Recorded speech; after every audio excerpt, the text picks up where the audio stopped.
Hi Howdy. guys, how are you? Good. How's it Great. going? Great. So to start, Lorraine, I wanted to start with you because I do think it's funny that within the first episode, we see that she does not like this man, and it kind of establishes everything she thinks about him right out the gate. Is that kind of stuff in a script fun for you as an actor to see? So then, like, you don't, Corey, you seem like a great guy, but you don't have to like figure out what that relationship is because it's written right there for you. Yeah, that was one of the things that attracted me to Catherine. She's so possessive in the way in which she loves and so overprotective. She's like a mama bear. There's a lot of sort of animal instincts to Catherine, and they're unfiltered. And so she sees something in Corey's character that she does not like. And it is that she doesn't like, she doesn't really care. She doesn't really care. She just knows that it's getting in the way of her progress for Chloe. And she is it he's in the way, really, more than anything else. And so and also I think as a woman, she sees some real red flags there. And Catherine has lived enough life that she has lived through a lot of those red flags. So it's not theoretical. She can smell danger, and that's he smells dangerous to her. But at the end of the day, girl, do what you got to do. If that's your man, go for it. But she's got an eye on him. When I love that they show too, especially for you, Corey, you get to just basically exist in flashbacks.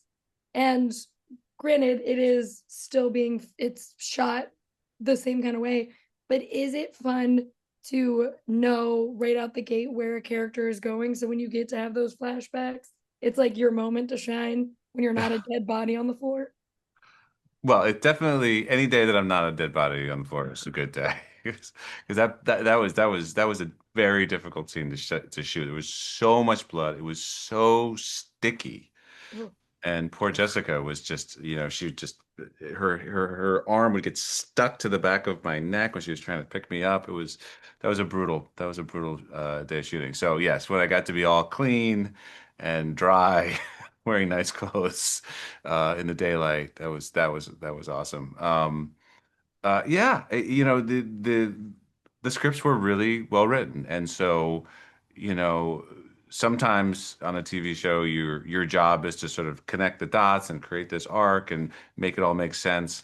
But that work was sort of all done for us, and you can just sort of show up, play the scene as it's written, and the story tells itself. And I wanted to ask you guys because I ask every time there's an adaptation, I always want to know what an actor's process is.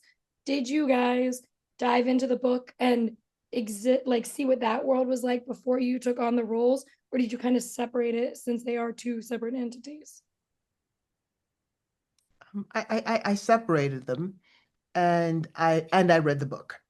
And I don't remember which came first, the chicken or the egg, but the book was informative for an overall view, a bird's eye view of it. And then I pretty much very quickly put the book to the side. The book gives me background information, quite possibly. I pick and choose what I want to pull from the book, and but at the end of the day, the scripts are the book.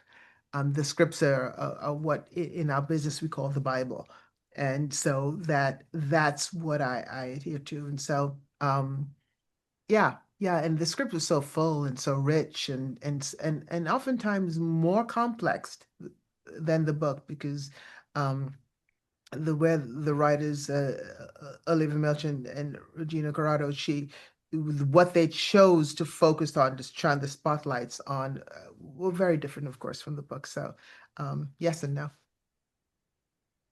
What she said. Well, thank you guys Yeah. for talking with me. I really appreciate it. Before I leave, Corey, I think about your Macbeth all the time and how he did fight scenes where he just like slapped people. And so every time I was watching this, I was like, oh yeah, Corey's little slap Macbeth fight.